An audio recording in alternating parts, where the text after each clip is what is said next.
notes were. Like literally our whole video game section. I'm trying to remember anything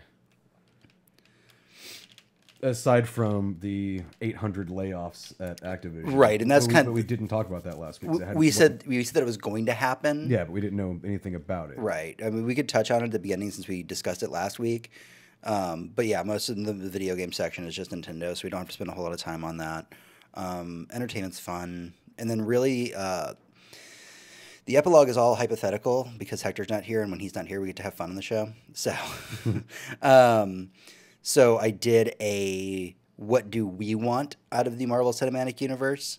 This does not have to be a serious topic. This can be a for funsies, like weird shit that you would like to see in the cinematic universe. Yeah, like things that like they're never gonna film, but I want to see anyway. Right. I have some keynotes on here for like. What do we have that's likely? What do we have that's not likely? I just have a couple questions to kind of keep the conversation going, but it's all meant to be very hypothetical, very fun, very laid back, not supposed to be like a 5-hour ordeal. We just go in and have some fun with it for once. Okay. So for the video game thing, I have a pretty good segue for it, which, so we can start talking about the Activision shit. And just go like, yes, these like 800 people did lose their jobs, and explain why they did. And then I'm gonna bitch a bit about how their earnings call was like the day that they laid everybody off, and how they basically they don't treat their employees as employees, they treat them as employee numbers. Yeah. And then that will easily segue into. But speaking of a company that did it right, their CEO decided to take a pay cut from Nintendo whenever they were going through hard times, and that's how I'll transfer that over. That'll work. Because that's. I mean, I might not care for Nintendo's games and stuff, but at least the CEO, like, they do care. Recently, Activision has gotten in with this announcement and everything else they've been doing, and then being like, by the way, here's $2 million something to this person plus $30 million in stock options. Here's $1.7 million to this person and $11 million in options. Yep. It's like, you know, if you just didn't do that, 800 people would still have their jobs. Yep, pretty much. That's exactly the solution. All right, so let's see here. Yep, we're gonna go, man, whenever you are. Yeah, no, I've already put us live. Yeah, I've been. I already tested while you were talking, I was listening to the playback of us talking already. I've literally been doing this already. It's not like I've done this like how many times? I know. How many fucking times have I done this? It's over 300 because of all these specials and shit. That is true. It is over 300 technically. Plus, with the Outlaws Outpost, yeah, that's true. I've done this a lot. Yes. You didn't even notice. I was sitting here, I was like, yep, paying attention to two things at once. All right, multitasking. I don't know. It's a newfangled thing. Not everybody's good at it. But it's called I've heard that. I've heard old people are very bad at it. Yeah. Old people are bad at giving up their money and multitasking. Oh, and saying thank you or bagging their own groceries or they're really bad about not fucking up the environment. Yes, they love to fuck up the environment. They're really bad about fucking up the environment. They're really bad about the cost of housing. What are all the other things old people ruined for us? Education. Right. Let's jump into this damn show. All right. Oh, over here. With Avengers Endgame right around the corner, what do we want from the next Marvel Cinematic Universe? Adventurers, gear up for an all-new episode.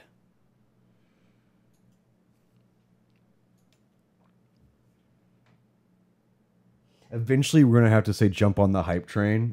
We haven't done that one, and I was like, this doesn't work for that, but like eventually we have to. We do have to jump on the hype train eventually. Yes. Yeah, I think it's gonna be the E3 one. Probably. I think E3 jump on the hype train. Whoop whoop. Yeah, that's exactly the perfect one for it. We're just giving it away to the live audience right now. We're just telling them our secrets. Yep, that's part of the live show, though. Yeah. Well, they're gone already. The people that were here left. Yeah. Oh well. Greetings, adventurers, and welcome to the show. We are the Surly Nerd, your one-stop shop for geek news about influencer. Oh, fuck! I need to start that over. Womp womp. Yeah, I totally womped that. Greetings, adventurers, and welcome to the show. We are the Surly Nerd, your one-stop shop for geek news that might have flown under your radar over the last week. I'm your host, James, and sitting across from me is the producer of this fine show, Tony. Hey, and above us is our new neighbors that are very loud. So if you hear them, say hi. And out this week is Hector. He's normally with us. It's a vacation day today, so he's just sitting at home, not being on the show is what he's doing. Yeah, he's so we're gonna make fun of him a lot during the course of this show. I mean, would we not be his friends if we didn't make fun of him for not being here? That is true. That is true. Hey, if you're new to the show, welcome. This week we're going to be talking about what we want out of the next phases of the MCU. But before that, we have a recap of all the nerd news that's fit to rant about for your ears. Don't forget that you can keep connected with us through thesurlynerd.com, where you can follow us on all social media platforms and even donate to the show. Every penny donated goes right back into the show that we make for you every week. With all out of the way, ladies and gentlemen, adventurers of all ages, it's time for The Prelude.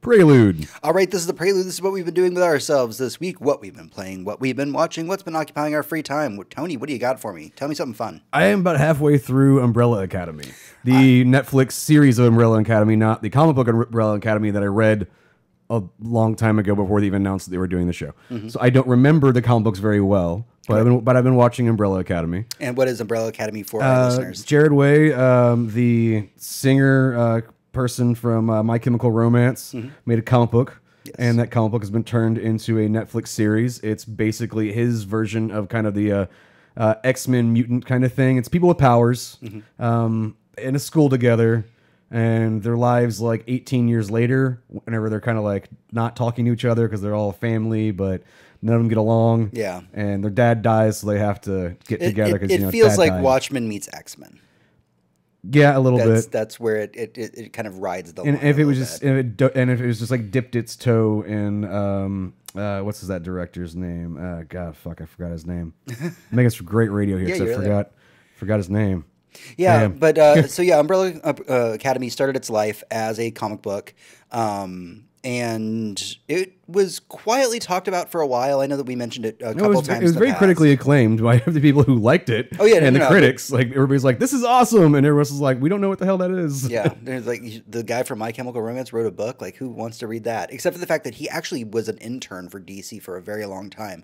I think even like before he was part of My Chemical Romance, he has a background in the comic book world. He's just most well known for My Chemical Romance. Yeah, no, and that his explanation of how he came up with the stories and everything was when you're a member of a band, you're traveling and touring most of the time, and you're sitting around all day doing nothing. I mean, you don't have to play till 8 o'clock. You have literally nothing to do till 8 o'clock. Like you don't have a job to do. You have nothing to. You have fuck all to do. Yeah. So you just researched things and found things he liked, and then started going like, how could I combine these together into a logical thing? And he started coming up with characters and stories, and that's where this story came out. This isn't the only thing he's created, by the way. Yeah, we've talked about his other creations on the show, but this is his first Netflix adaptation, film adaptation. And you can tell, like, if you know him at all, like just his music or anything, every bit of him is ingrained in this. Oh, the music choices in the show are so fucking good. And he had a hand in a lot of those. A lot of them are like remakes of songs that he helped produce or had a part in. But yeah, I mean, everything. Or that he made, because the company actually made new songs for this. Yeah, but yeah, it's about this dysfunctional family with superpowers, and like, how do you get them together to kind of save the world when nobody really gives a shit? And kind of what's the mystery behind all of that? I am only 3 episodes in, and I'm so addicted to the show. Yeah, I think I'm like 4.5. I keep getting really tired and falling asleep during one, having to rewatch like most of it. Yeah, when we say it's a superhero show, you expect something like Spider-Man, where there's a lot of fighting, action, a lot of stuff happening. It's Umbrella Academy isn't that. Umbrella Academy is a very narrative-driven story, much in the way Watchmen is. Like, yes, there's fighting in Watchmen, but the amount of fighting in Watchmen is very minimal compared to the for TV show stuff. I consider more akin to Preacher. Okay. For that aspect, it's a group of people that don't necessarily get along, stuck together to do a mission. Yeah. And same kind of level. It is violence, but also the violence is there because it has to take place because the story's taking place. Right. Right. But yeah, if you have not seen Umbrella Academy, it just came out on Friday. I highly recommend it. I've been on a Netflix binge this weekend, to be honest. I watched all of Russian Doll. Yeah, all right. So Russian Doll, I think Hector and I talked about that last week. Yeah. Very enjoyable show. Yeah, if you're a Groundhog Day kind of person, you want to see something a bit darker, a little more. If you like existential nihilism and Groundhog Day, here you go. I was going to say, I hesitate to use like a more intellectual version of Groundhog Day because it sounds pretentious in putting in that context, but it feels like that in a way. It's super existential nihilism as Groundhog Day. Yeah. That's exactly what the show is. It's wonderful. I loved every minute of it. Yeah. Is there anything else fun that you did? I've been playing Destiny's Crimson Days. This season's about to wrap up, so I've been playing that mostly by myself, oddly enough, because it's supposed to be a 2-player game. It's meant to be like, find someone you like and play with them. We have people that have offered to play with you. I know. I just didn't.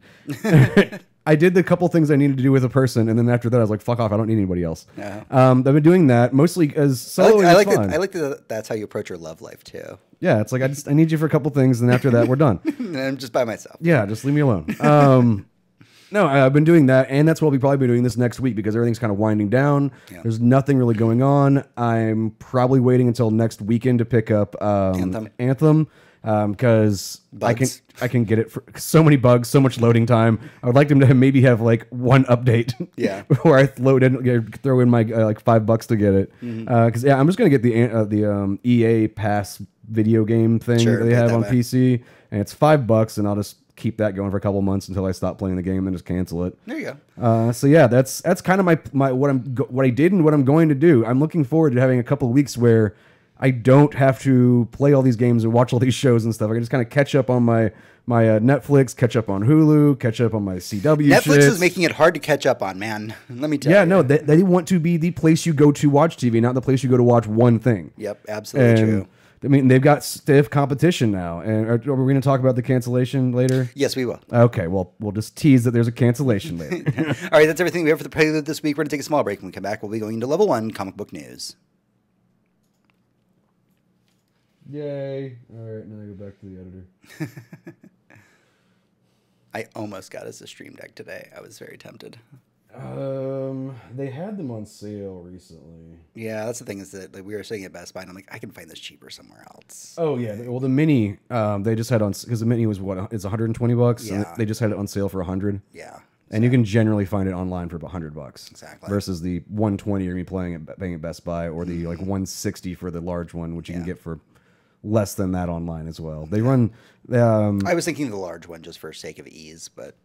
Because of the way the program works now, you technically don't need the large one. Oh. Because you can just put you can do a folder icon, and then you can go like, okay, go into this folder and have more layers, and then another folder icon and go into these layers, and another folder icon and go into these layers, and because you can also run multiple things at the exact same time, you can go, well, that button runs 10 things. Don't have to worry about that shit anymore. That's cool. So the updates they've done to the software. That's the reason I was looking at getting when I was thinking about just getting the Mini, so I can just sit there and be like, doop. Yeah. Doop. Yeah, that's definitely a plus for our show. And then I have to learn how to make macros and all this shit. Yeah, but then you only have to do it once. And then I can just press a button. Yeah, then you're good. And then I can have animated dick on it or something. Yes, you can have it just be animated dicks everywhere. Yeah. All right, let's do this.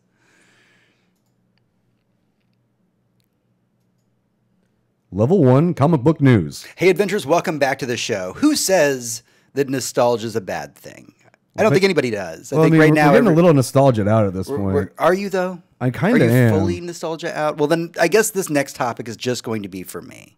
So it was announced this week that there's going to be a Transformer Ghostbusters crossover toy where the Ecto-1 turns into a Ghostbuster. But wait, there's more. See, I saw that and I really wanted it. So that's it pulls on that stupid nostalgia shit that I'm tired of. But it does it well. It does, when it's done good, I want the damn thing. Yep. But whenever it's just I'm inundated with it too much at this point. But wait, there's more. Not only are we getting a Ghostbusters Transformer, but on top of this, IDW Publishing has announced a 5-issue tie-in comic book miniseries with the origin of the Ectotron. Okay. Fine. Who says nostalgia's a bad thing? Let me tell you. IDW, of course, is known for all the licenses they hold. Everything from Ghostbusters to Transformers to hell, My Little Pony, Doctor Who, Ninja Turtles. Yeah, they are the go-to place for if you have a hot property and you want to get somebody competent to adapt it. That tends to be where you go. So the people at IDW, know these franchises well, are able to write a cohesive story that would combine the two universes in such a way that it doesn't feel weird. Yeah, no. Whenever they did the Ghostbusters Ninja Turtle crossover, it was fun. It made sense. Like they're like two different universes, I mean, there's gateway portal shit all the time in both of them. So why wouldn't this happen? Yeah. The Doctor Who Star Trek one was a bit meh for me personally, because it's like, this is stretching it, guys. Right. Well, I mean, I feel like the Doctor Who Star Trek thing, even though like sci-fi nerds can be a fan of both, I feel like trying to combine the two is this like really weird Venn diagram where it's just very small in the center of people that really want to see those things cross over. I know. I think it's a large number of people that want to see it. It's this very small sliver that it could actually think that it's good. That's true. Because it's not going to be good. Yeah.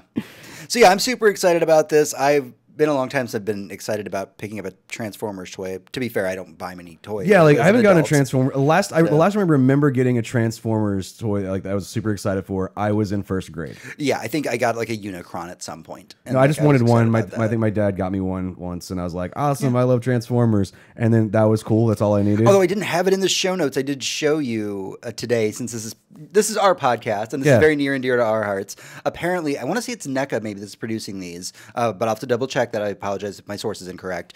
The Masters of the Universe movie that a lot of people don't like, but Tony and I have a special place in our hearts for. I fucking love that movie. It's great. They are coming out with a line of toys based around that, and so help me God, I will get those 2 Skeletor figures. Yes. Like, it will just have to happen. I don't care about the other ones, just give me the 2 Skeletor figures, I will call it a day. The He-Man's fine. Like, it looks like Dolph Lundgren. It was impressive. Yeah, it really does look like Dolph Lundgren. And if it's like available and not like stupid expensive, I think they're all like $35 a piece. That's not so bad, but I'm getting at least one of the Skeletors. Probably regular Skeletor, not gold fighting Skeletor, which is still badass looking. Like both of them look fucking amazing. He did manage to pull off gold. It was very surprising. So yeah, if you love the Masters of the Universe, the power of that movie. They made fucking Skeletor get bling the fuck out and look badass. And, yeah, right. That looks like something Lady Gaga would wear like now. Like, no joke. How do you not know that Lady Gaga's not a time traveler and that wasn't actually Lady Gaga? How do you know that Lady Gaga's not Skeletor? That's kind of what I was getting at. Just saying. Okay, let's move on from He-Man and the Masters of the Universe. They're making a He-Man movie. Why don't we have Lady Gaga as Skeletor? She's a fucking great actress. I will tweet about that. I'll be like, Lady Gaga, please be Skeletor. You will pull this off. Yes. Let's move over to DC. So, of course, DC is known for a lot of things, obviously, for basically creating the modern superhero.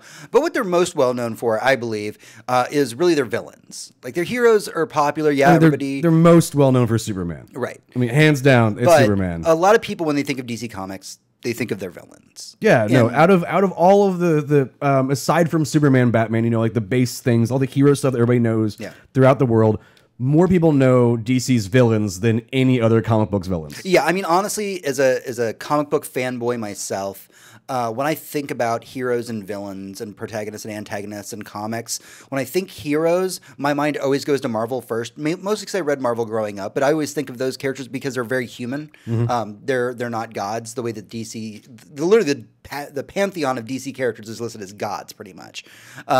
Whereas when I think use the word pantheon, so yeah, when I think about great villains, I always think about DC. That's what always comes to mind first. Yes, I'm a Thanos fanboy, have been since I was a little kid. But when I think about great DC or great villains in general, DC just has the majority of them. Yeah, no. Like, let's take for instance. I know we're going to get to a point at some point, but I have to say is like, look at Iron Man 2 and the film. For most people that don't read the Iron Man comic books, that version of the Mandarin is what they think the Mandarin is. Yeah. That's super not the Mandarin. Yeah. Like that's completely two different things. Yeah. But that's how well and not well known the Marvel's villains are. Like that's kind of telling. That is true. And so, starting in May of this year, DC Comics is going to be kind of putting a giant spotlight over all of their villains and what they're calling a year-long initiative that's going to be the Year of the Villain. This will start on May 1st. They kind of do this a couple of years ago. They did something very similar a few years ago. They had a month, they had a villain month where everything got renamed the villains. So a lot of the storylines, all new number ones. Yeah, a lot of the storylines that are going to be coming up are going to be very villain centric in the DC universe. So that's what they're using to kind of lead into this Year of the Villain. What they're going to be doing is on May 1st, which I believe is only 3 or 4 days before Free Comic Book Day. They are going to be selling a special 25-cent one-shot anthology about the villains that are going to be that are going to be going into the upcoming Batman, Justice League, and Superman titles. Okay. So you go down to your local comic book shop, give them a quarter, and you get an anthology comic book. 29 cents. 29 cents. But this is really cool. I think that's a really cool, fun quarter way to and a nickel, and you got it. Fun way to promote this. Also, hopefully there'll be enough copies on the stands that when it comes to Free Comic Book Day, they could be like, here's all the free DC titles. Also, you can pick this Villains book up for 25 cents. I think that'd be a cool thing that makes sure that the publishers have I think that's probably their plan, actually. Yeah, because this doesn't sound like it's supposed to be like a limited run thing in the sense that it's supposed to only have like so many copies per store. It sounds like they really would do want to get this. No, for 25 cents, they're trying to get as many people to pick this shit up and get invested in this plot line that they're going it forward with. Yeah.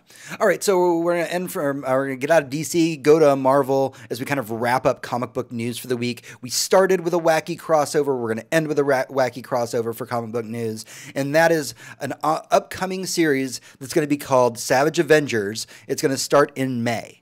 So, who are the Savage Avengers? Now, this is a limited run series. This is not an ongoing thing. Savage Avengers is going to consist of, let me make sure I have this right, Wolverine, Venom, Punisher, and Conan. See, the last one just doesn't make a lot of sense, though. Well, like you're super, like everything else, you're like, yeah, okay, cool. Conan, all right. He's in a different realm entirely, and yeah, is dude with a sword and so in this storyline, Conan was sent into the Marvel universe by some evil sorcerers while on a quest for magic land. Yeah, I mean that's what happens with Conan all the time. Right. So he appears in the Savage Land. So he's not ending up in New York City. Okay. Right. He's going to be in an area that's very similar to his homeland. Okay. How the rest of them get there, who the fuck knows? In fact, Wolverine, Venom, and the Punisher showing up in the Savage Land at the same time is probably the weirder story than Conan ending up there. I'm just going to throw that out there. Like, that does make that does make a lot of sense. But I'm totally not going to read this, but I want to read it. Yeah. Like this is like can I have this in the can they just not release this issue by issue? Just give me a fucking trade of this already, because like then I'll actually read it. Yeah. Apparently, also Elektra is going to be showing up in it. Brother Voodoo is going to show up in it. Of course, why not? Yeah, there's going to be some other stuff in there, and the person who's actually going to be writing on it is the person who writes the Savage Sword of Conan series. Okay, so this isn't just at least has knowledge of Conan and not just throwing Conan in there after like watching one of the movies. Yeah, and we're going to talk about this later on when we get to the epilogue of the show. But as much as I don't like Wolverine as a character, and I really haven't ever, like as a kid, I never really liked Wolverine as a character. I'm sorry for that, Wolverine fans. Like I get that he has some really good stories. I've always enjoyed his stories where he was crossing over with something. So in the sense, not like there's a million Wolverine comic books on the shelf, but like there's like a 4-issue limited Wolverine and Havoc series that's really, really good. It's just the two of them. One of my favorite comic books of all time is Hearts of Darkness, and that's Wolverine, Ghost Rider, and Punisher. Like, he works well when other people can get their hands on him, and he's not just like, I'm this dude who's just going to bitch all the time with a cigar hanging out of my mouth. Look at my short, stubbly hands. Yeah, and I get why people liked Wolverine, and it was more like he's just this angry dude who stabs things. Mm-hmm. And that was, as a kid, that was my understanding of who Wolverine was, because he didn't have depth or character. Yeah. Like they've given him some of that since time's gone on. But like in the late 80s, early 90s, Wolverine was an angry guy who stabbed shit. That's true. And that's really all you got. Yeah, pretty much. If I wanted that, I'd just hang around the apartment. All right, that's everything we have for comic book news this week. Let's go ahead and take a small break. When we come back, we'll be going to level 2 video game news.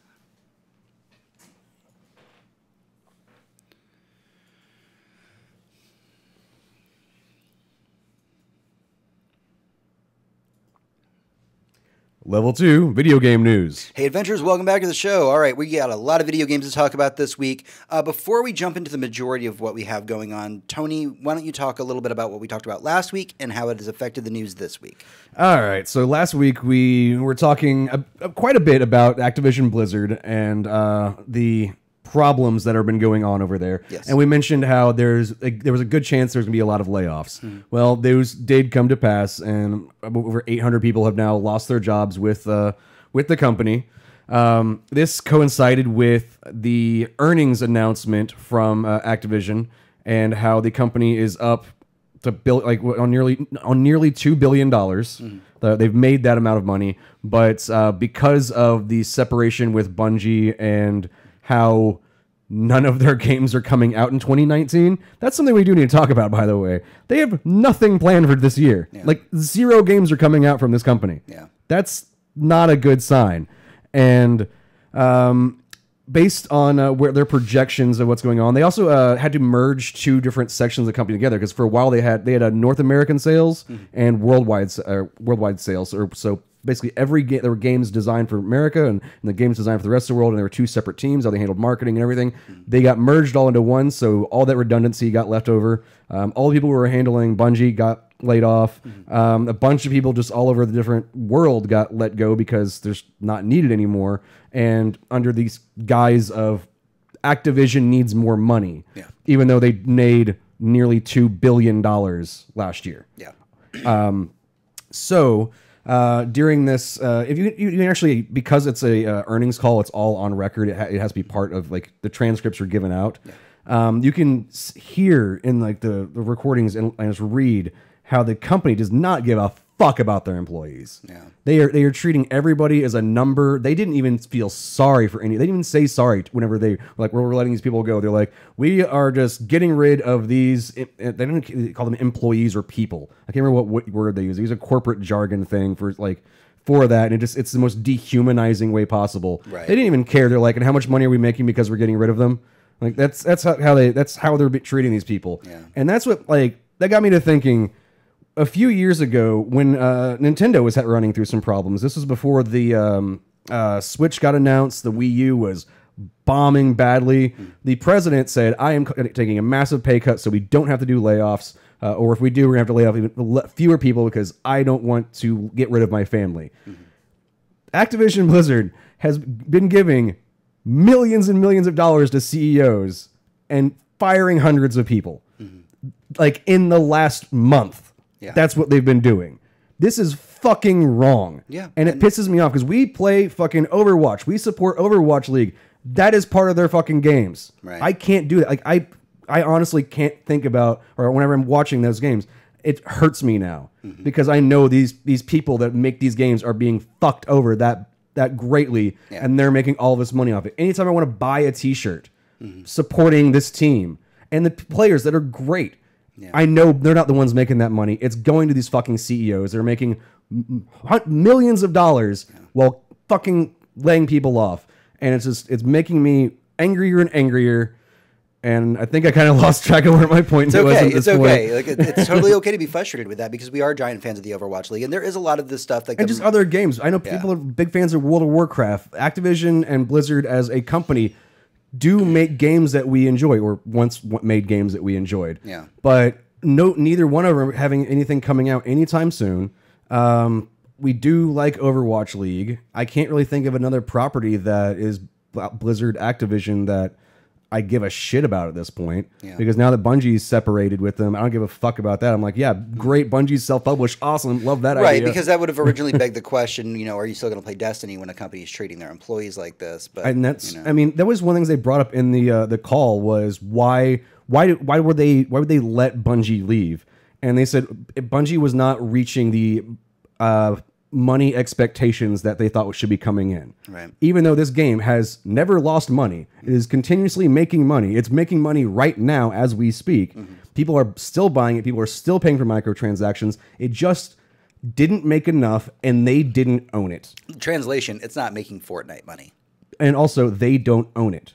That's the important thing. We'll talk about this later when we get to Netflix talk, but think about that. Think about Netflix in this concept. We don't own this property. We don't want it around anymore because we're not going to get all of the money from it. And the Activision Blizzard at this point is a bottom line company that doesn't give a fuck about anybody. And honestly, I've said this on this show for quite a few years now. I do want the gaming industry to pop again. It needs to fucking blow its bubble. Like it needs to just boop, and we get rid of companies like this. They need to go away. And we need more companies like CD Projekt Red. I know Hector's not here to toot their horn. To give them a sloppy fucking knob job, but they, to be fair, as Hector would say, that is exactly what we do need more of. Yeah, we definitely need more companies that care about their employees, and we're getting there. There are more companies that are reaching out and realizing that people who develop video games need to have a good work-life balance and need to be taken care of, especially in times of crisis. The video games, the industry needs to fucking unionize. They need to unionize, and then in those unionizations say, we are putting a cap on CEOs' money, that we will not allow these companies to pay our employees this less while our CEOs make this much more. It is ridiculous that this happens. I mean, everything needs to be fucking capped like this. There's no I have a problem with all this when it comes to giant companies paying these top people ridiculous amounts of money and literally paying regular employees the least they legally have to. And it's fucking aggravating. But you were saying earlier that that Nintendo, their CEOs took a pay cut to kind of keep the. What was the president of Nintendo? I can't remember his name, and I would say it. I thought it was Miyamoto, if I remember the history correctly, but I might be mistaken. I can't remember, but either way, their president said, "You know what? We're not doing so well right now, so I'm just going to cut my payback." It was either Iwata or Miyamoto. I think it was Iwata. Iwata says like, "I'm just going to take my payback, cut my payback to like what I need to live on, and so we can keep more people on with the company." They think he still had to let some people go, but less people lost their jobs. It's the token, right? It's like it doesn't really do a lot, but it has meaning in showing that you care at least a little bit. There's a solidarity there. Yeah, that you are willing to give of yourself to help other people. People are willing to work harder for when that kind of shit happens. Yeah, no, and at this point, I think everybody that works for Activision Blizzard is kind of going like, we don't give a fuck anymore. Yeah, that's very true. But we do have a lot of Nintendo stuff to talk about. Let's raise up the energy level in the room. Good guy Nintendo again. Good guy Nintendo. So there was a Nintendo Direct this week, and that is going to jeopardize the majority of the rest of what we're going to be talking about here in video game news. What I'm going to do is go ahead and kind of break down. I'm going to do a quick run through of what was announced. And then we can kind of pick and choose a few things that we want to maybe talk about or make some commentary on. Yeah, no, this is, I mean, they weirdly, like a Nintendo Direct, they cover a lot, but not a lot that is overly interesting to everybody. Right. Yeah, but they seem to hit a lot of bases with this one. Yeah, no, this one hit a lot of grounds, except for I know there's a couple, like 3 things that weren't announced that people were mad about, mostly just Animal Crossing. Look, that's coming later in the year. They've already confirmed that. Super Mario Maker 2 was announced for the Nintendo Switch. That's something that's been requested for quite a while, and it just made sense. I mean, that was a while ago whenever the first one was rreleased. Yeah, but nobody thought it was going to be popular enough to make a sequel. But that was a Game Boy game, right? No. That was a... Was it Wii? No. It was Wii U. It was a Wii U. It was a Wii U game? Okay. I'm thinking of a different one then. Yeah. So Super Mario Maker 2 was announced. They went through a whole lot of Super Smash Bros. Ultimate news. Obviously, they said when Joker is going to be coming out, which is going to be in April. How the different updates are going to work for it. Let's see what else they had here. They had a little bit of stuff on Marvel Ultimate Alliance 3, The Black Order, something that we're personally excited for. I'm still mad at them about that. The big announcement for that... I'm going to have to fucking get a Switch. Is that we know that the Defenders are going to be a part of the Black Order now. Really ironic considering the other news we're going to be talking about today. I was going to say, it's like, so they're not all canceled. Bloodstained Ritual of the Night, the Castlevania spiritual successor... they actually put like a fall summer 2019 release date on and shared a trailer for it, an actual fucking trailer for it. Like that was probably the biggest news of the fucking day for me. Weirdly, I got a side tangent on that one. So they gave away the first one recently on Xbox Live. Yes. Because the second one's about to come out. That was the Kickstarter bonus. Yeah, and the second one's about to come out. It's like, hey, we'll give this one for free, and here's buy the pre-order the second one. And I was like, I watched the trailer and was like, wow, if I gave a fuck about Castlevania games anymore that were like 16-bit, I would be all about this, but I cannot bring myself to play it. Sure. I've got the Bloodstained prequel that they gave us for Xbox Live. I'm excited to play it. It's basically Castlevania 3, just for the record. Like literally top to bottom is Castlevania 3. The way the powers even with work, the character changing? Every single thing, except for the fact that like there's a couple differences that I won't get into because I'm a giant Castlevania nerd and we don't need to talk about that. Tetris 99 was announced. This is a freaking... I shit you not. All right, give me... I like Tetris. This is like the first game... It came with my first OG Game Boy. So you haven't heard about this? No, I don't know. Tetris 99. I've been staying away from Nintendo news on purpose. Okay. Hold on to your butts. Tetris 99 is what they are calling a Tetris Battle Royale game.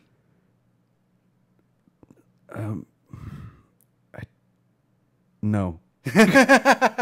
So... It is you, I think, versus 99 other players playing Tetris simultaneously. Free-to-play game.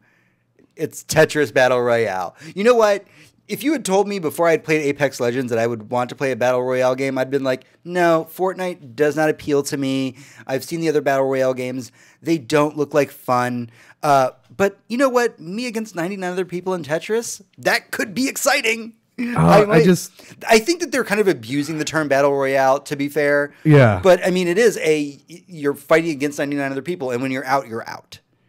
Okay, so I get that, like, I don't see a point in the battle royale part of it, because if you're playing Tetris and you run out, you're out anyway. Right, but other people can impede your game by what moves they're making, is how it's the battle royale part of it. I don't know all the mechanics. So they're doing it's a puzzle, Tetris. They're doing Puzzle Fighter. It's Puzzle Fighter. Yes. It's Puzzle Fighter with Tetris. Yes. With 99 people. Tetris has had a versus mode for a very long time, just so you know. I did, but I only had one Game Boy, so I never played it. And no friends. So I had friends, but the one friend that had an external game system was a Sega Game Gear.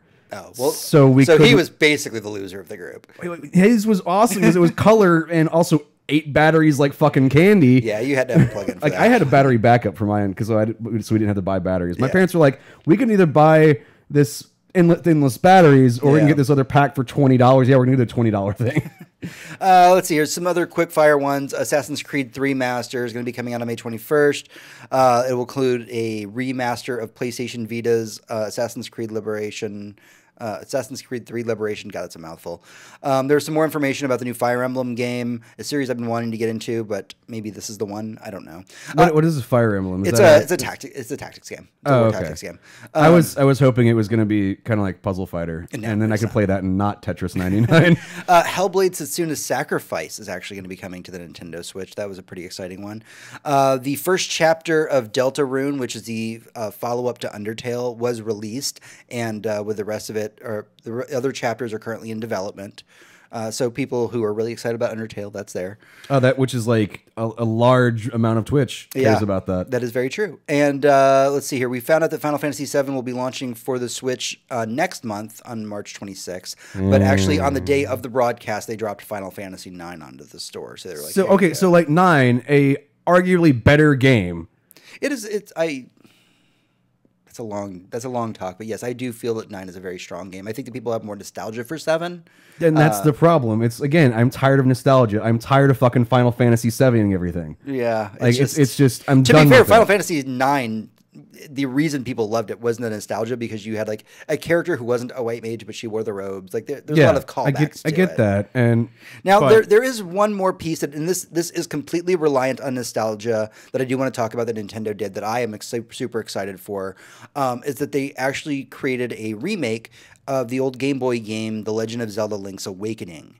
That's going to be going on to the Switch. Now, a lot of people did play this game, but I tend to find I've never got to play this one. I've tend to found that less people have played it than more.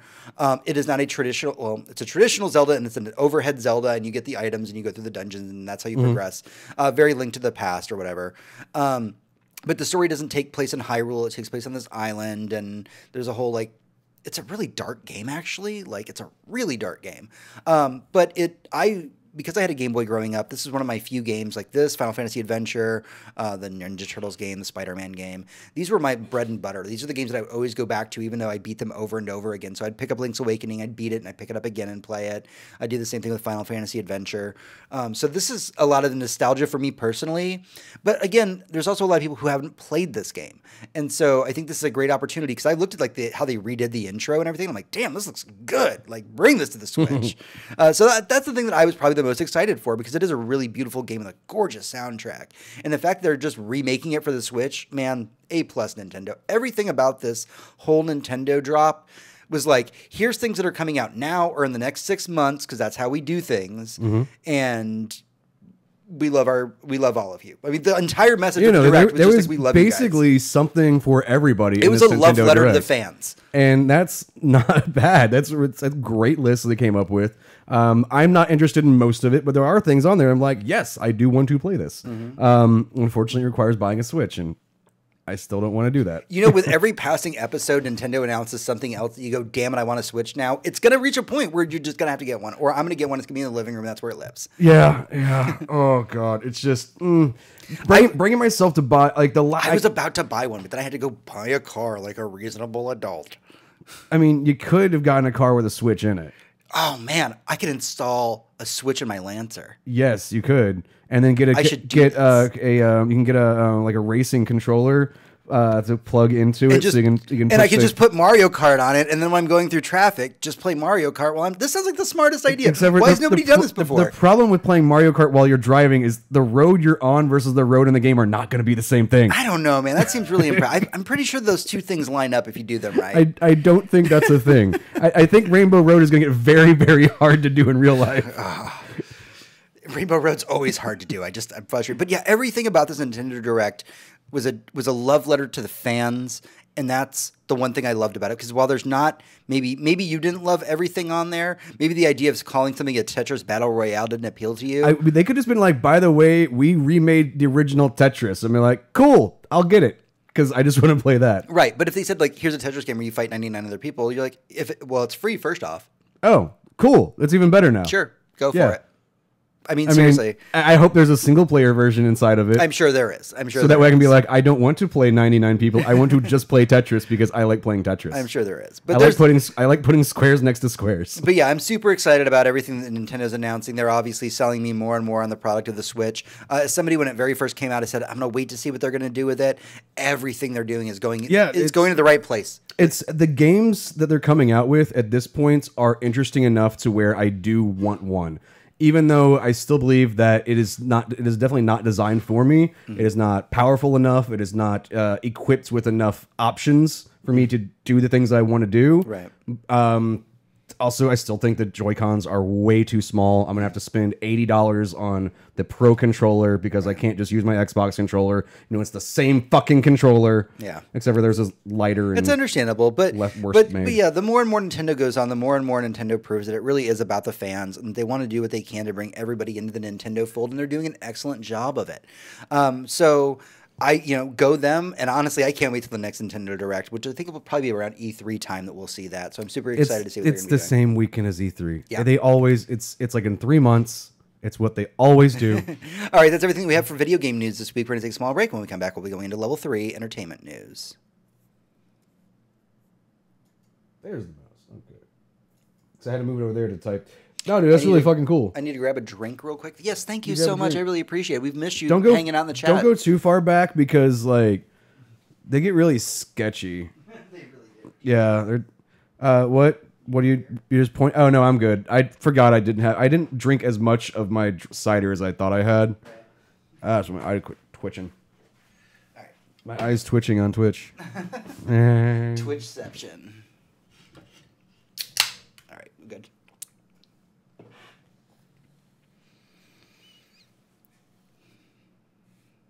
We forgot how we said what was sketchy. Oh, sketchy. No, they're just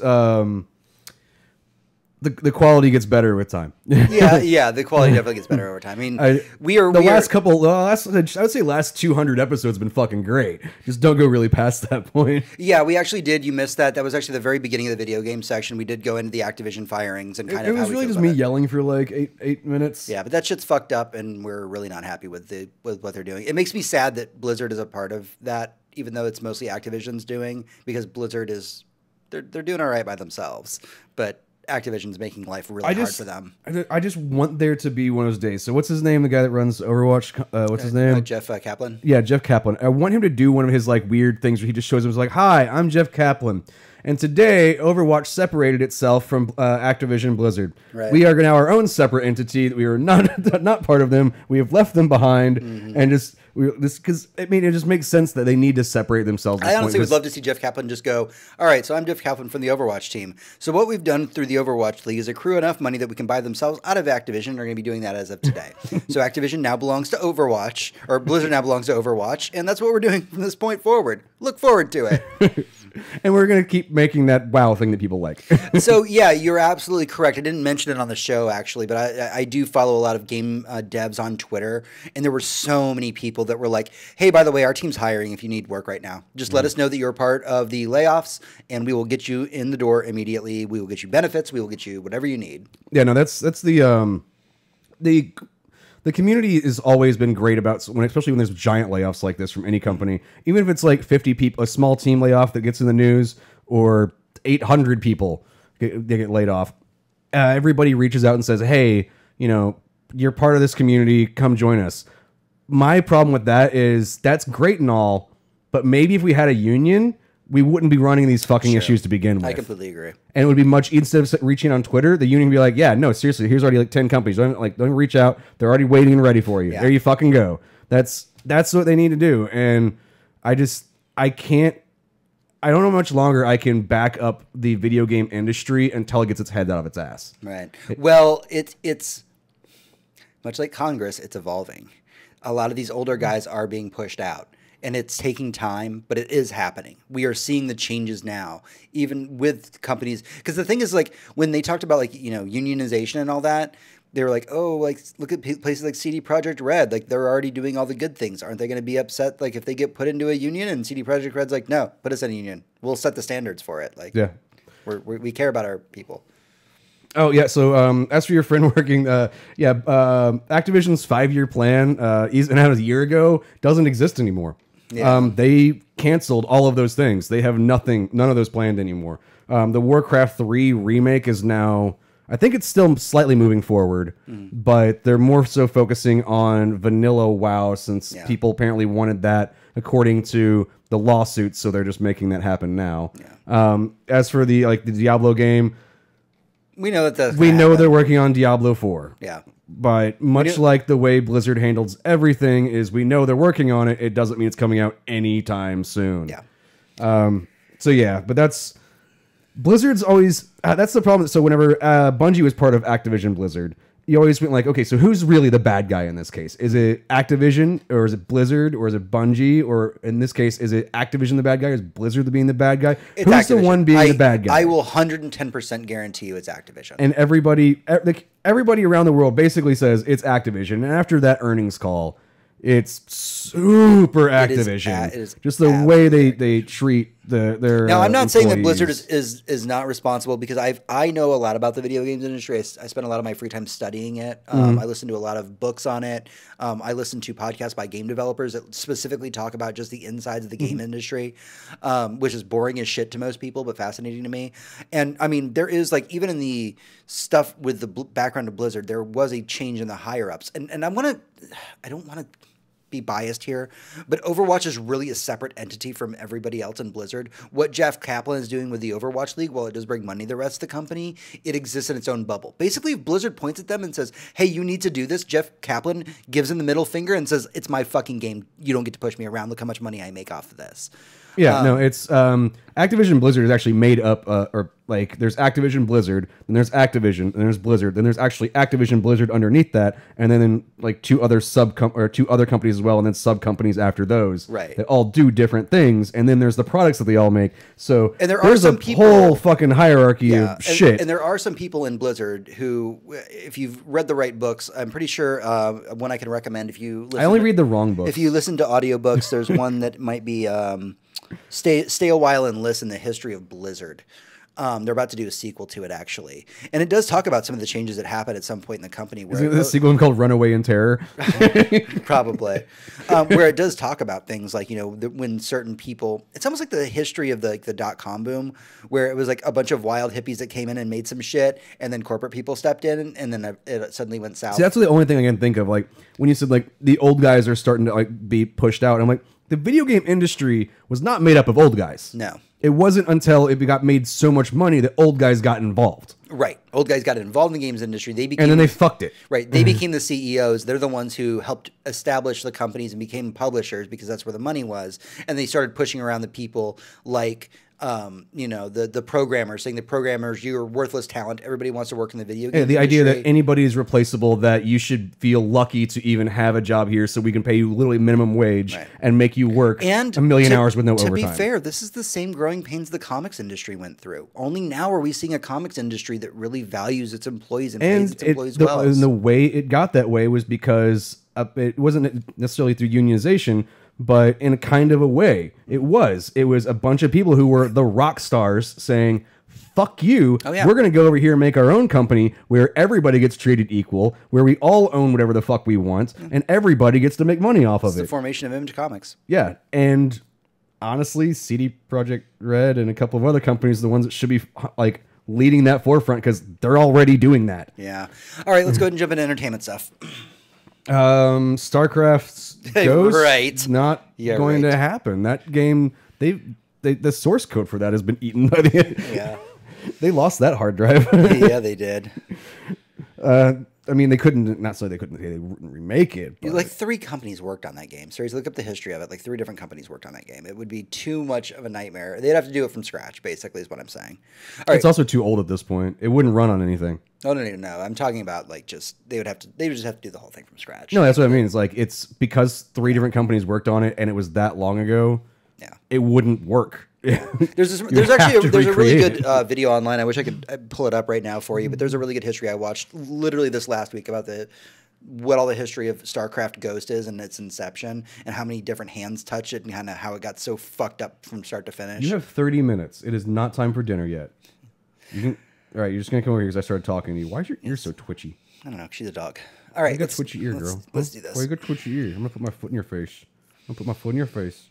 You want my foot in your mouth? My foot in your mouth? You're such a loving dog father. I treat dogs just like I do children. I put my foot in their face. Just with children, it's more aggressive. Okay, let me roll up and click as a thing. Oh, nope, Ron. I had already clicked the thing. Look at that. I was already prepared. Level 3, entertainment news. Hey, adventurers, welcome back to the show. Okay, so before we jump into entertainment news proper, there's something that I forgot to do in the prelude that I want to kind of come back to. I didn't actually have it in the notes, and that's why. We are nerds on the Surly Nerd about a lot of things. Obviously, our 3 main categories that we break down are usually comics, entertainment, and video games. But outside of the show, like, we're nerds of a lot of stuff. It's always been my firm belief that you can be a nerd about anything. You can be a nerd about sports. You can be a nerd about just you pick a thing that you love, and you can be a nerd about it. And I mean that in the most positive way possible. I literally play a game called PC Building Simulator because it's not actually building PCs. You don't have the money. I don't have the money to buy all these parts, but I'd rather just build computers because that's something I really like doing. It's something I like learning about. It's something I am nerdy about that's how nobody else I feel like enjoys. That's how I got my start in the tech industry, was just being obsessed with.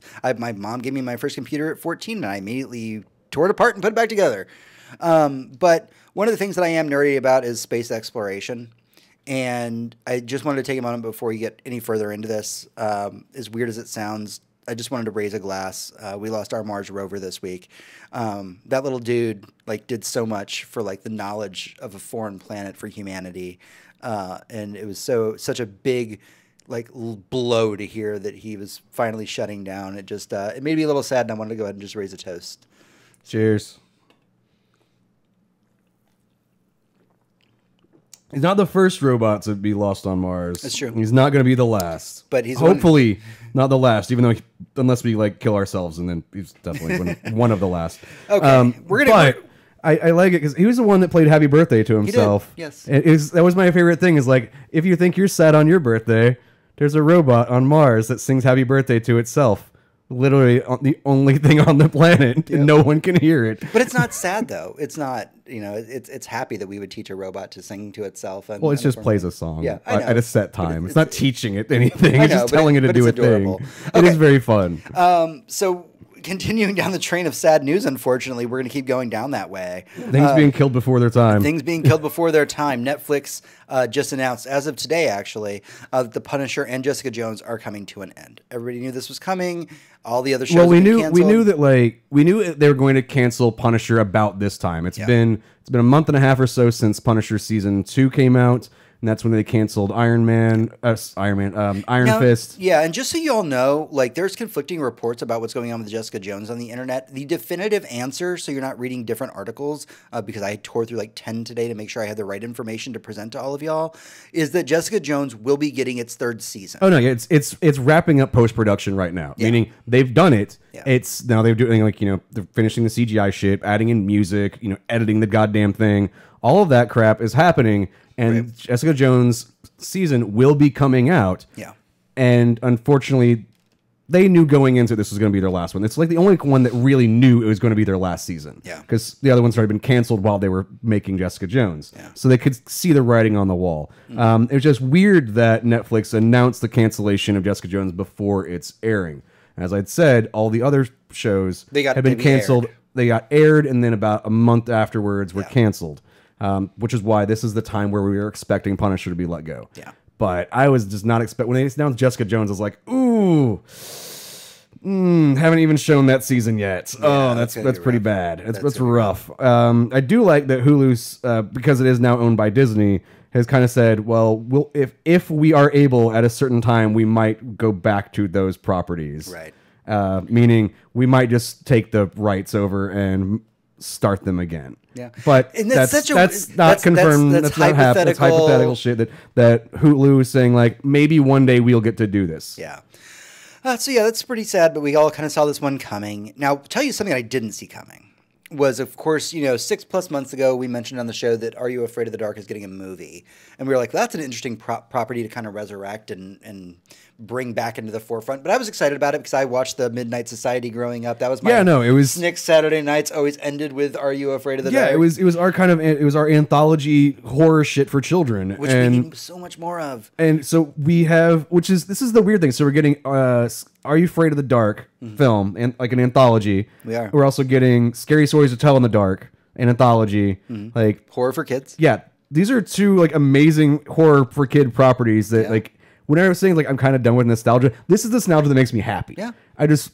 This is the shit that I do want. Yeah, we always talk about on the show how it's so important to expose kids to horror at a young age. And we say that as horror aficionados, to use that term very, very loosely. We love horror movies. And we think that there's a spot where you can introduce young kids to horror that will make them want to watch horror growing up and not see it as violent or see it as something negative, to actually find the positive in it. There is something to be said, like the positive message that the survivor girl trope has, that you can be strong enough to overcome adversity and that kind of thing. Well, I mean, even if you go back to what's Scary Story, and it's not really Scary Stories to Tell in the Dark, but Are You Afraid of the Dark it was more akin to Twilight Zone and things like that. There were more morality tales for children, but with kid zombie ghost things and stuff. And sometimes clowns. Definitely always clowns. But more importantly, the big news of the week is that not only are we going to be getting the movie Are You Afraid of the Dark,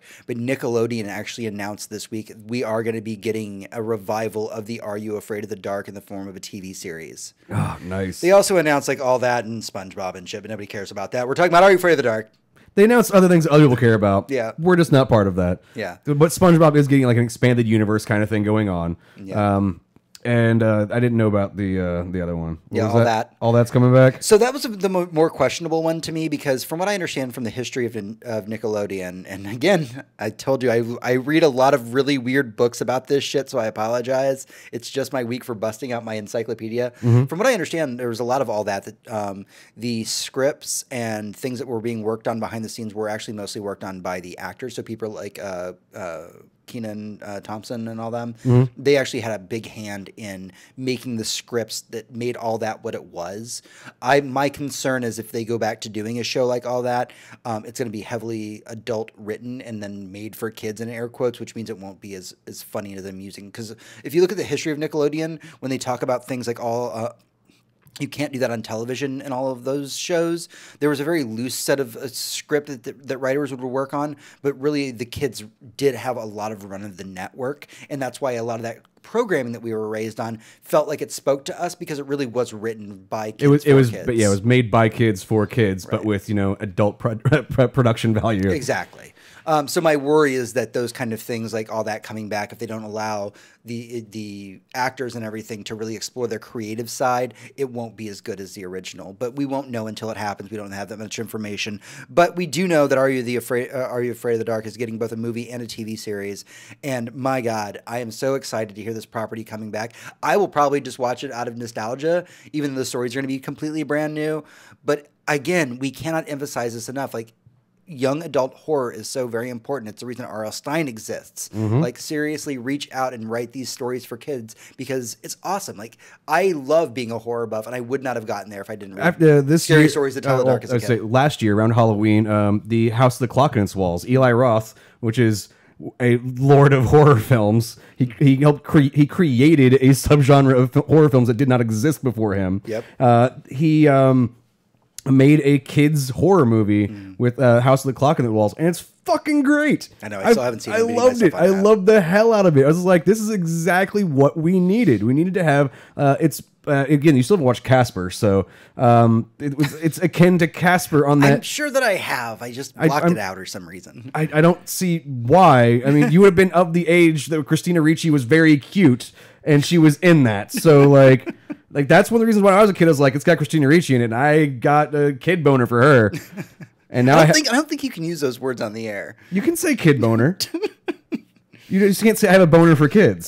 That's the one. That's the one. Got it. All right, so let's move on from children's horror anthologies to adult horror anthologies to round out our news today in entertainment.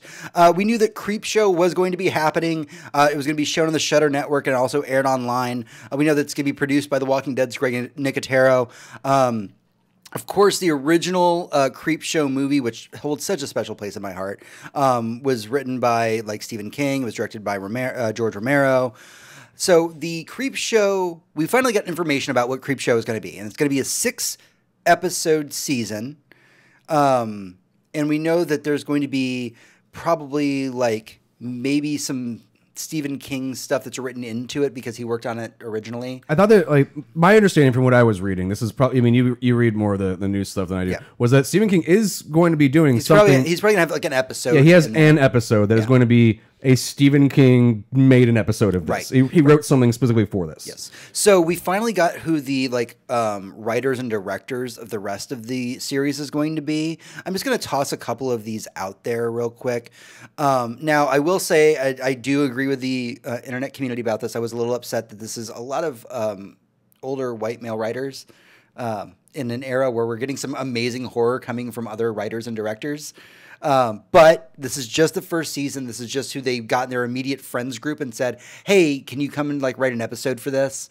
So I totally get that. So take it for what it is. We have an episode called All Hallows Eve by Bruce Jones, who worked on The Hitchhiker. We have a story called House of the Head by Josh Malerman, who worked on Bird Box. So if you've seen that, obviously you're going to be super, super into this. We have other titles from things like people who worked on the Walking Dead webisodes. There's one called Night of the Paw from John Esposito, who worked on that. I feel like that's going to be something to do with a werewolf. Probably. How many things got paw? It's either dog or cat. Something like that. I mean, monkey's paw is different, though. Yeah, but I'm expecting that to be in the kids with the... you're thinking of, Are You Afraid of the Dark? Are You Afraid of the Dark, because they had an episode about that. They did have the monkey's paw episode. I remember that. I loved that episode. It was so good. And of course... I mean, it wouldn't be a Stephen King series if we didn't toss this one out there. There is going to be a story called By the Silvery Waters of Lake Champlain by Joe Hill, Stephen King's son. Upcoming show is going to be Nosferatu. He did wrote the book, which I love, and there was a movie adaptation, Horns. I've pretty much read almost everything Joe Hill's put out at this point. I've missed a couple things, but I'm super excited that Joe Hill is getting a fucking... Did you ever finish Heart-Shaped Box? Did you start that one? Oh, yeah. I loved Heart-Shaped Box. Heart-Shaped Box was like, this book is terrifying, and I can't stop reading it. It's terrifying and really sad. I read The Fireman, and you didn't get a chance to read it. The Fireman it does not seem interesting to me. Yeah, I love The Fireman. Honestly, there hasn't been a book that he's written yet. The one that he wrote with his father, actually, it's a novella with his father, is probably one of the most disturbing novellas in horror that I've ever read. So I haven't read that. It's called In the Tall Grass. If you really want to, it's on my Audible account. Check it out. Because it is so fucked up. But look at this lineup for the Creepshow. For only 6 episodes, we've only named a few of the names. I want this to be so amazing. I want it to be gory and fun and dark the way the original Creepshow was. I look forward to, hopefully, fingers crossed, they use the old animation like that they did for the Creepshow movie, where it was the skeleton ticket Taker and everything like that. Mm-hmm. I don't know. It's just such a good time for anthology horror that I'm so happy that we're diving more and more into it, and we're getting things like the resurrection of Creepshow. We're getting things like Scary Stories to Tell in the Dark on the screen. Like we're getting all of these things that I loved growing up. And again, this is to go back to what we said earlier in the show, that nostalgia is creeping up, but I don't care, because if we're getting great... See again, this is, as long as it's good and it's handled well, then I'm happy with the nostalgia thing. Like honestly, the Ecto Ghostbuster Transformer is a little bit too. It's a little bit too fucking with my nostalgia. Like I want it, but this is like this is like really pushing my nostalgia limit. Like I don't know if I can deal with too much more of that. But whenever they came up with like the Ecto on Lego, I was like, that's awesome. I love that. When they came up with the Firehouse, I was like, oh, I love that too. Yeah, that's great. But we are getting to a point where... No, give us a modern live-action Addams Family, God damn it. I'm going to start working on that for you, all right? Thank you, I appreciate that. It's mostly going to be made out of popsicles, so it's technically live action because I'll be... We're getting an animated one, I know. Don't beat me up over that. No, I'm going to make one with popsicles. It's going to be a puppet show. I'm going to do it for you. It's really just... You're going to sit on the couch, and I'm just going to sit there and... Can we take drugs before I do that? All right. I'll have to take them just to make the thing. All right, that's everything we have for entertainment news this week. We're going to take a small break. When we come back, we'll be going into our final segment, the epilogue. Secretly, I want to start working on the live-action Addams Family because Christina Ricci is going to reprise her role as Wednesday, but now she's Gomez and Morticia are now dead, and she's the head, and I just want to marry her so I can direct her. So I can see meet that's her. Your plan. My entire plan. That is a very elaborate plan. It's a very elaborate plan because I just want to marry Christina Ricci. Wow, that's well played, though. I applaud. I have been in love with her since I didn't know I liked girls, okay? Since you were just banging toys together. Yeah. Literally, there's Ninja Turtles just slamming them at each other, throwing things, and setting up pieces of string across the room so I could try to make them zip line. They never worked right. All right, let's do this. Let's wrap this whole show up. Those commercials were bullshit where they're showing him fucking sliding down string and everything. No! They never did that. Fucking, you know how complicated it is to set that shit up? They never did that. Duh. I mean, I tried. Good on you for trying. I built cities out of pillows and stuff. It was great. There's whole battle sequences. The Ninja Turtles and the Transformers fought each other a lot. Yeah, well, obviously. And the Ghostbusters were there as well. Yeah. Literally, I was writing IDW. You really were. Whenever I was a child. I'm pretty sure IDW is made of people like us. Which was we didn't have all the toys, so we had to make do. I'm pretty sure when you go into an interview for IDW, the first question they ask you was, which toys did you have as a kid, and how did you make them play together? And if you said your answer is my toys always stayed in separate universes, they're like, sorry, you have to leave right now. I see. All right, so I know how I'm going to handle my IDW interview. Yeah, it's in the garage right now. I've got a box. I'm going to show up and open up and go, this is what I made. I mean, this is and it's just piles of toys. I'm like, this is who they are, and they all live together, and they all do the things, and I'll tell you the stories behind all of them, and I'll start setting up a city inside of it and make a fucking rope string, and they'll slide down it, and they'll be like, cool, and then they'll show me theirs, and they'll be like, we've got an even bigger one. I'll be like, I love it here, and we're all going to have a fun time, and we're all going to do rope slides, and it's going to be great. Yes, and then you're going to marry Christina, oh, fucking Christ, I can't talk today. Christina Ricci, whenever I direct the Addams Family movie that lives in my head. Yeah. I'm glad that you have a plan for your future. This is a fucking great plan. I don't see why anybody doesn't like this plan. All right, let's do this. All I do is win. Oh, I do need to click this time, though. Nope. Did I click what did I click? I can't see what I clicked. I clicked a thing. I clicked the donation box. There we go. I clicked the right one. I went too far north. It happens sometimes. There we go. Again, left-handed, I'm right-handed. I had to do most of the show notes today left-handed, by the way, because the fucking cat was laying on my right hand, so I don't want to hear bitching. After like 6 years, maybe you could bitch a little bit. I'm still allowed. Like, you did 1 day of not having your hand.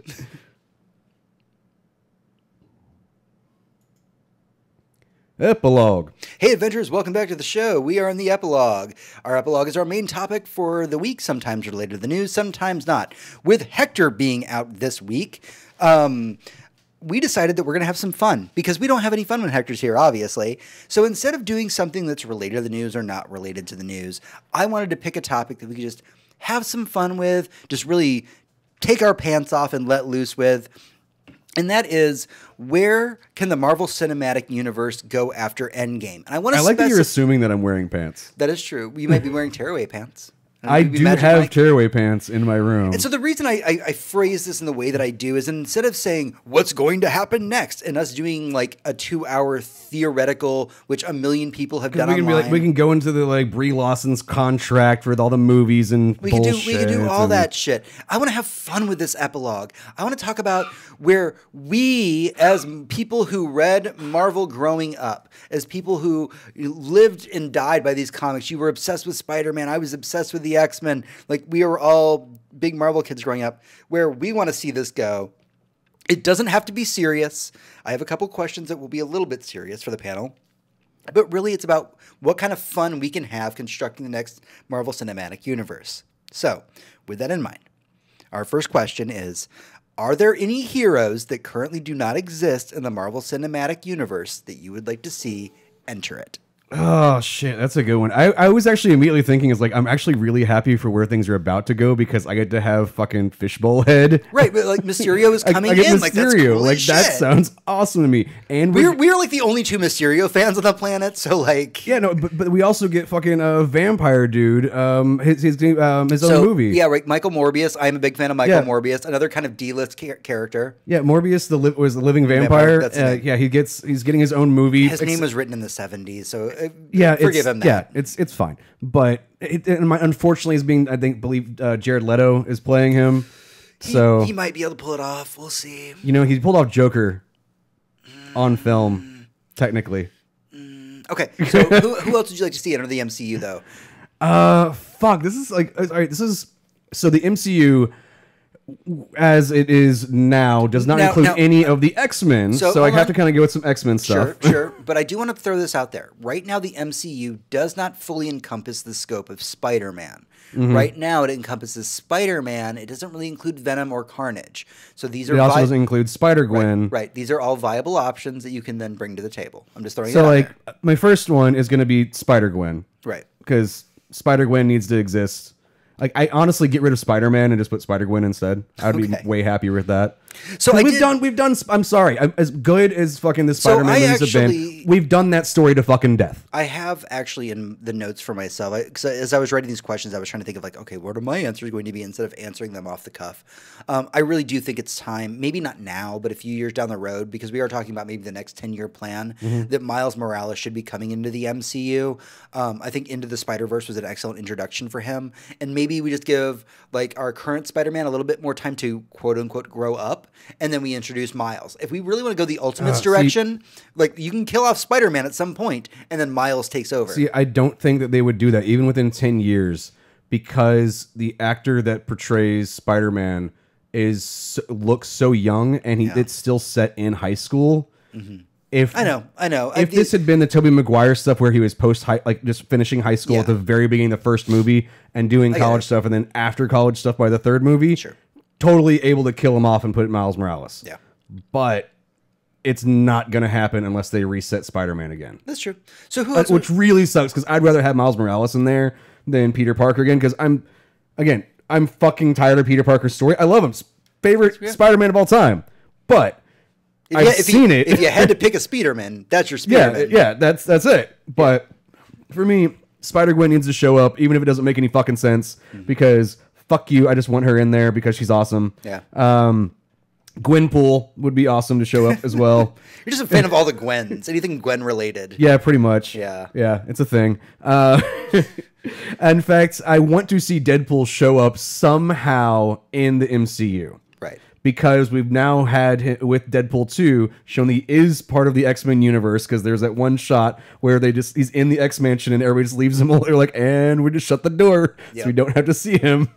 I think that's a reset of the X-Men universe. I think that he would be a good transition for the fans of the original stuff, to keep those stories and go like, hey, that happened, but here's Deadpool. And he will explain to everybody, by the way, we had different universes, but these are the new guys, and we were like, cool, Deadpool can explain that. I'm gonna jump ahead in my notes a little bit for myself, and that is that personally, I'm a little bit worried about how the X-Men are will be integrated in the MCU.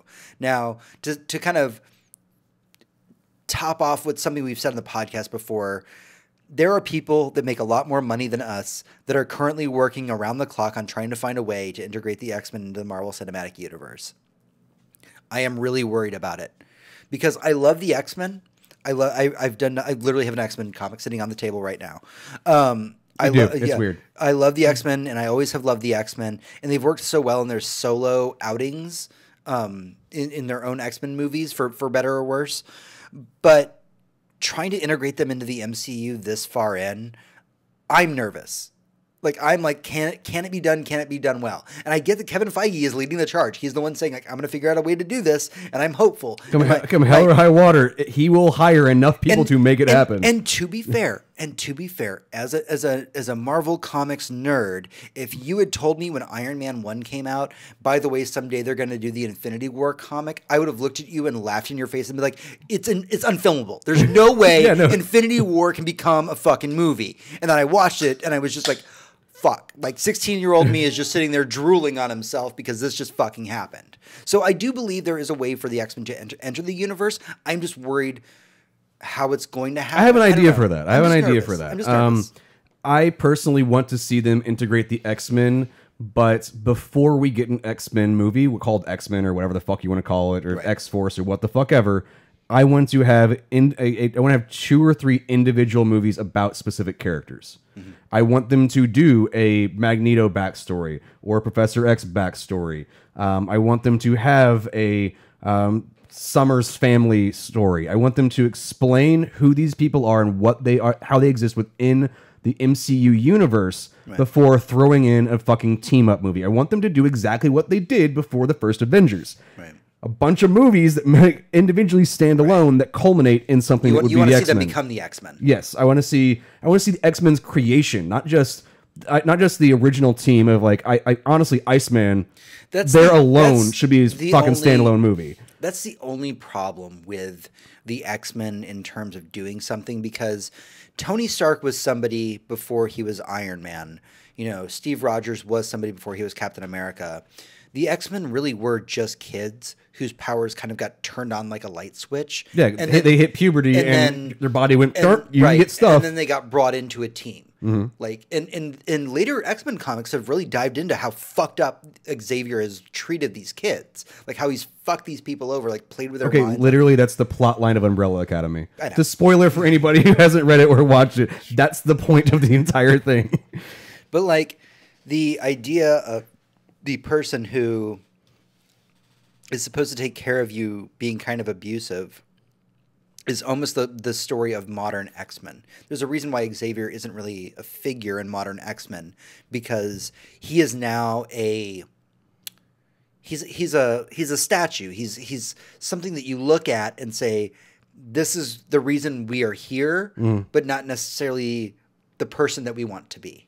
Yeah, you have to look at it through the guise of history. Everybody going like, well, he had good intentions, but very bad way of implementing them. Right. And we are better and worse for having had these things happen. And I mean, that's the idea, is that you have on one side you have Xavier, on the other side you have Magneto, and that really in the middle, that's where the X-Men live. Like, they do live in that world between, is Xavier right, is Magneto right, and really the balance is between those two. We take the two extremes, we boil it down, and that's who the X-Men are. But yeah, there's a lot to be said. It's going to be very difficult to integrate the X-Men into the MCU, and I'm really worried about that. Real quick, I do want to come back to my question. I know that I've said this a million times.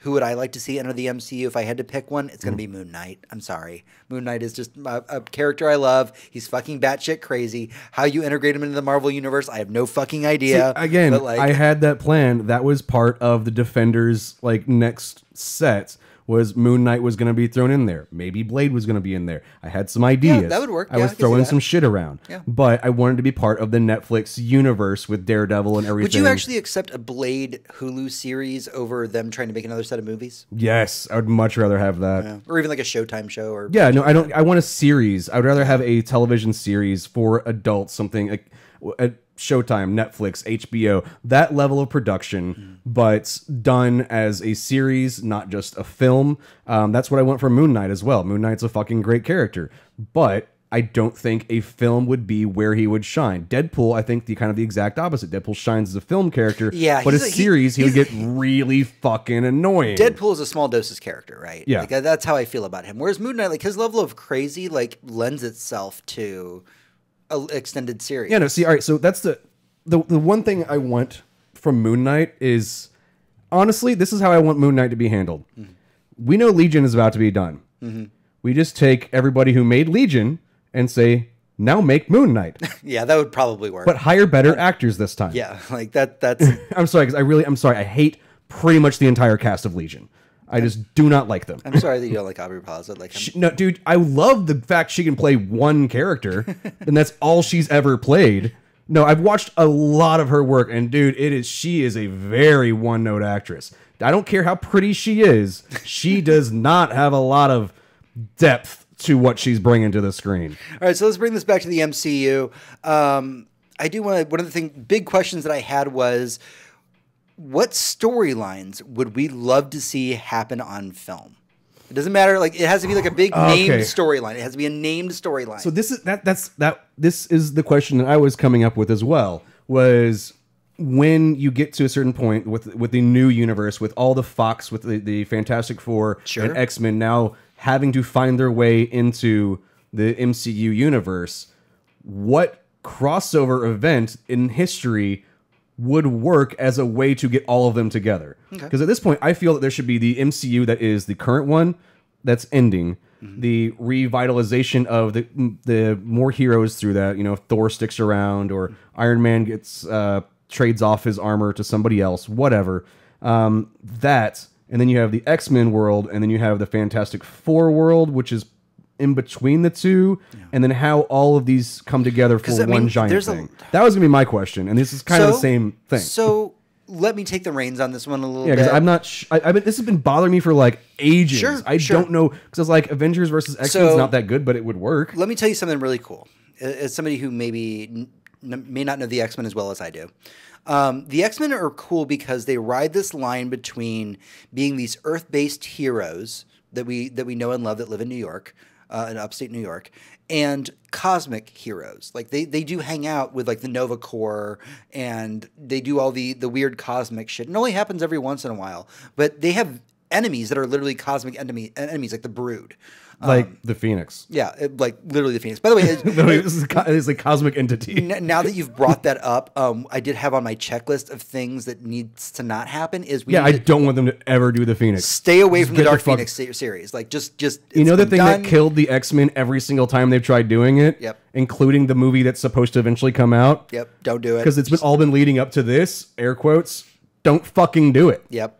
Leave it the fuck alone. It was a really fun, like, 3 issues of comics that we don't need again. The thing is that the Dark Phoenix saga works, and the reason it worked in the 80s is that there was, like, 30 years of backstory leading to that point. The movies try to cram that into 2 movies, and you're like, there's no emotion attached to And then this. you know what we have since then? Another 30 years of backstory. Yep.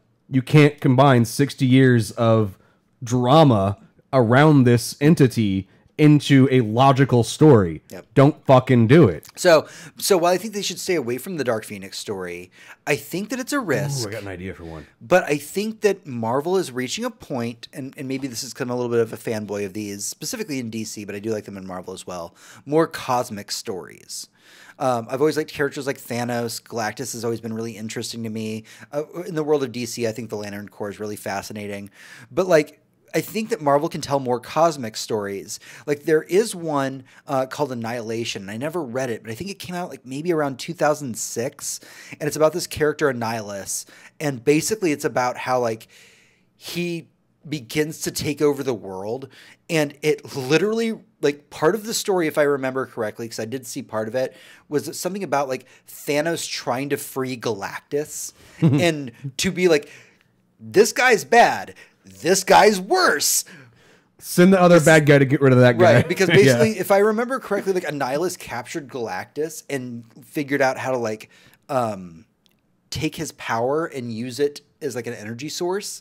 Basically, imagine like the Turn Matrix. into a battery. Yeah, like in the Matrix, like somebody made a battery out of you. But your battery's a god. Right. So this guy has a god as a battery, and like Thanos is the good guy, essentially being like, well, I better fucking unplug this god. I don't want like where this is going, but fuck it, here we go. I haven't.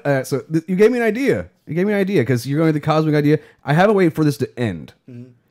Marvel Zombies. Like I knew you're gonna make you giggle, and while you were drinking, so but you didn't snortle it. So No, I did not. no, I think that's how you round it all out. You have like one movie at the end where you get every single person to show up and be like, fuck it, we're done with these, we're resetting it, we're gonna take a break for like 10, 15 years. Yeah. You get Marvel Zombies. you get every actor to come back, and you're like, what? He's like, everybody's a zombie now, and everybody's like, you know what? Fuck it, why not? By then, zombies will probably be back in fashion. Exactly, because they're super not in fashion right now, and I'm okay with that. So I really do think that it would be really fun if Marvel did like kind of a what if series of films, even if it's just in like an animated form. If you could get the actors to come around, I think that's what Into the Spider-Verse would be it's considered. technically like a what if, right? I think we need some more of that where we kind of bring them on board and have some fun with it. Now, I wonder, is there anything that we're worried about happening in the next series of films? Obviously, I said the Dark Phoenix saga. That's the biggest one that I'm worried about. That was on my please don't do this list. Yeah. Honestly, one of the things that I do want is them to kind of to show more vulnerability. Like, I know you're supposed to have the heroes are the good guys no matter what. I want them to show that the heroes are more flawed, mostly because this comes out of like the Civil War thing. I want them to show that Tony Stark manipulates like all of these events for his favor. That the take that I have on this though is always so interesting to me. Like when you talk about this, because when it comes to the comic books, I totally see your side. Like I've read a lot of Iron Man, and like he is a really big asshole. He's a like. Remember the whole thing he did with Daredevil? Giant fucking asshole. He gave Daredevil his vision back for 24 hours just to be a dick.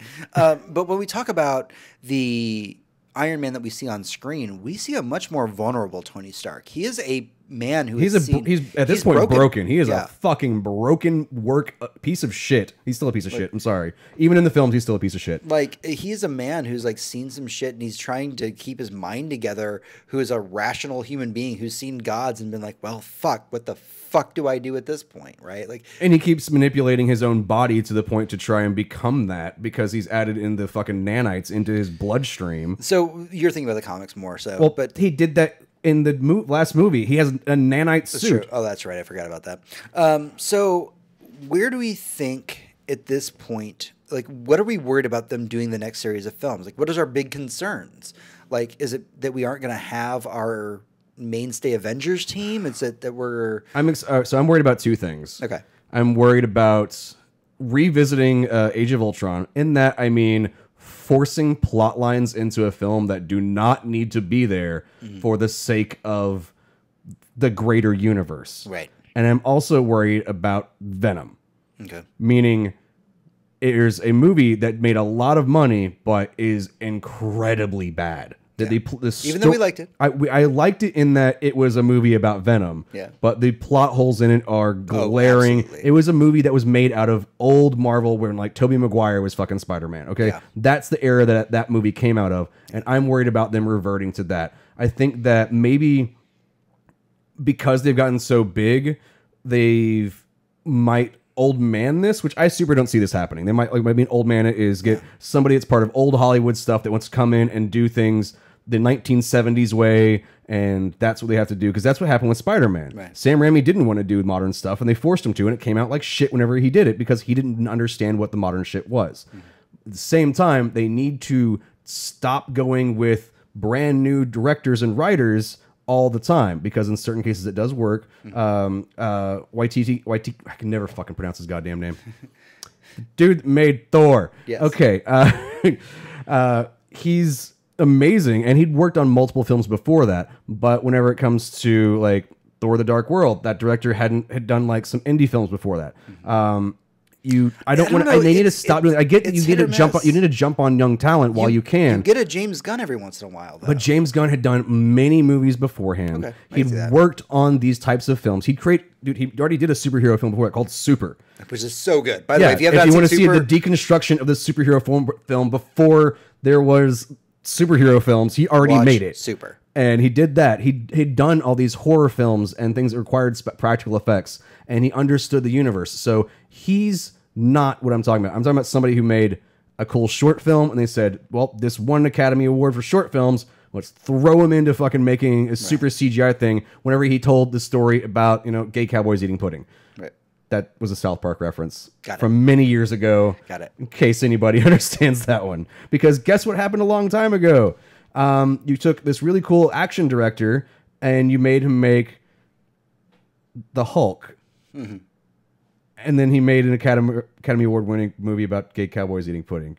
Got it. So sorry, that was my side tangent. Made no sense. That was a long train of thought. That was a long train of thought that is something that just goes through my head on a regular basis. All right, so I do want to mention here one of the things that I'm worried about happening. I know I said it before. What I'm worried about happening in the next series of films.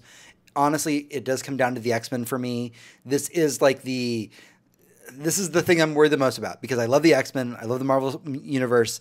How they're going to integrate the two. And I feel like I'm worrying myself over nothing. I'm sure, again, there are people that are being paid millions of dollars, way more money than I will ever make in my lifetime, to figure out the answer to this. But I'm worried that it won't be done right. Right? So, would you like that they actually have Wolverine being the correct height?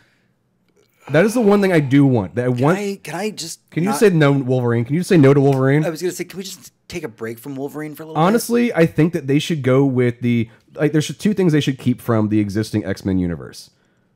Wolverine's dead, and Deadpool. That's literally it. No, and it's not that I'm like, no Wolverine ever. I'm just saying, stop thinking that when you think of the X-Men, think of Wolverine, because when you think of the X-Men, you should be thinking of the original 5. No, when I think of the X-Men, honestly, I think of Cyclops, and I go, fuck, I really hate Cyclops. I know. Well, I just, in my Which, head, weirdly, that's what I want them to start off. If they are going to make a film that is the quintessential beginning part of the X-Men, I want it to be the Summers film. Right.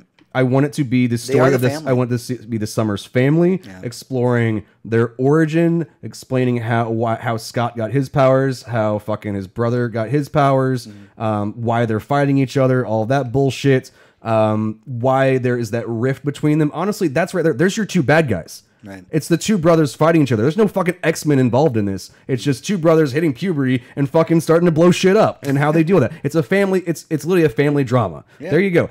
I'm writing your fucking shit for you guys. It's a good idea. That's your fucking starting point. And then you have a Professor X film or something to go along with that, and how he manipulates him into joining the fucking school. How he has a creepy crush on the 14-year-old redhead that goes to his academy. It's just how he has a creepy crush on literally every child that's near him. Okay, so our final question. Is really creepy, dude. He is really creepy. And read the books. You know what the worst part of Professor X is, though? He has Cerebro. He can literally go and watch all of these kids anywhere he wants all the time. Oh, God, you're making it even weirder. He's like Santa Claus, but like really pervy. Okay, so Actually, Santa Claus sounds really pervy if you think about it. Let's bring this back to our final question for the panel as we wrap this whole episode up. What does Marvel, in our opinion, need to do to keep the Marvel Cinematic Universe brand going strong? Diversity. I love that answer. I'm super excited about that answer. And I'm not meaning it as a generic term. I mean, no, seriously, I want to have diversity in the characters that you're choosing, and the actors that you're choosing, in the storylines you're choosing, and the people you're hiring to make said things. I want more diversity in all of these things. Yeah. There's a reason why Black Panther did as well as it did, because of diversity. It was diverse. It didn't have just a singular idea behind. I mean, it did have a singular idea behind it. It was the story of the fucking movie. I mean, that's how you make a movie. But not what I'm saying. It wasn't so single-mindedness. It wasn't so old school in its way of thought. It was forward thinking. It was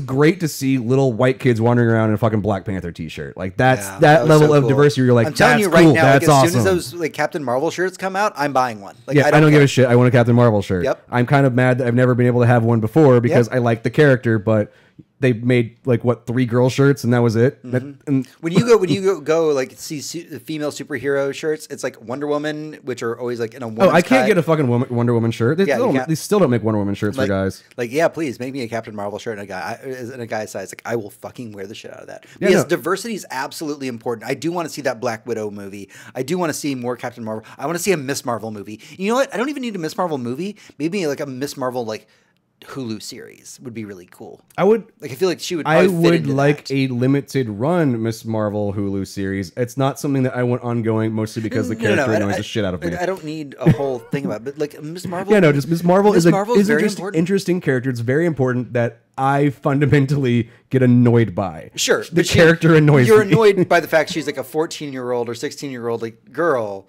You don't care the fact that she's like Muslim or anything like that. She's a child. She's a who annoys kid who you. has all these powers and she's annoying and I don't like it.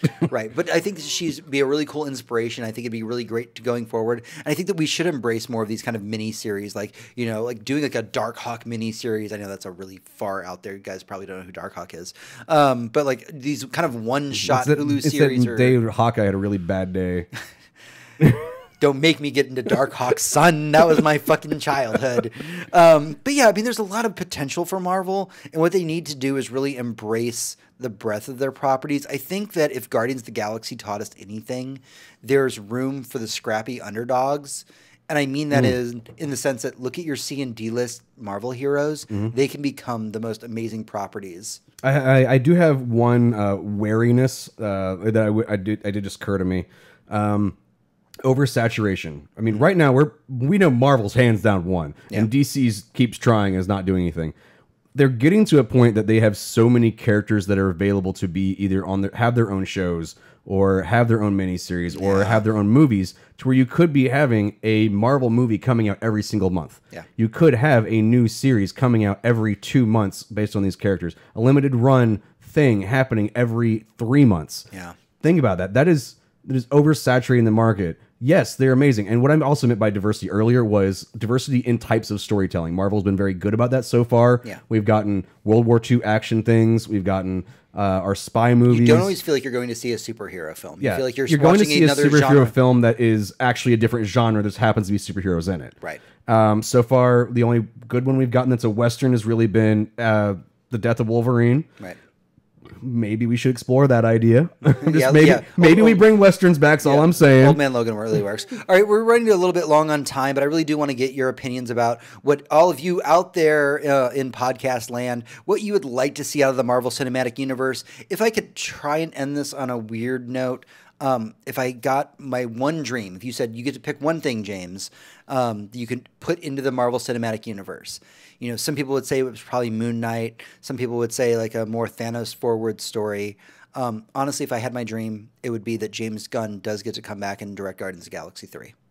So, well, we do know they're still working with his script, so we'll see. see. I mean, they actually said they're never bringing him back, but I know they but are possibly maybe, going to use his script. Maybe it's time to eat crow on that one and say that sometimes maybe you make jokes whenever you're younger that you maybe grown and just because you didn't delete them. Yep. Whatever. All right, that's everything we have for the show this week. Thank all of you who tune in to us every week. Seriously, we appreciate all of you. To our studio audience, you guys have been absolutely fantastic, just giving us feedback. By the way, come around episode 300. We're going to try and make the show a little bit more interactive for all of you, so we appreciate all of you who stick around with us. By the way, if you want to interact with us, if you want to talk with us, Tony, where can they find us? Twitch.tv/SlayNerd. Every Monday, 7:30 Centrals, when we're live recording the show. And we do little things in between the show where we just bullshit around. There was 30 minutes talking about... There's a solid 30 minutes of us just bullshitting around today. And that's without Hector here. It gets longer whenever he's here. We've got at the Silly Nerds, our Twitter accounts. Info@thesillynerd.com is our email address. Sillinerd.com is our website. There's a donate button on there. There's a donate button on Twitch. It's donate. We'll figure out more ways for you to give us money soon. We're working on it. Yeah, so if you want to give us money, please give us money. We want to buy things. Not just for for the show, specifically for the show. Not just for the show, but sometimes we need to have food. Fuck it. I think that's it. I'm calling it that. Show this week. This is episode 297 in the books. We are only a few episodes out from episode 300. It's 3 weeks. That is crazy. I have so much more work to do before then. All right. Until next week, for Tony, this is James. For James, this is Tony. Adventures. Good night. And good game.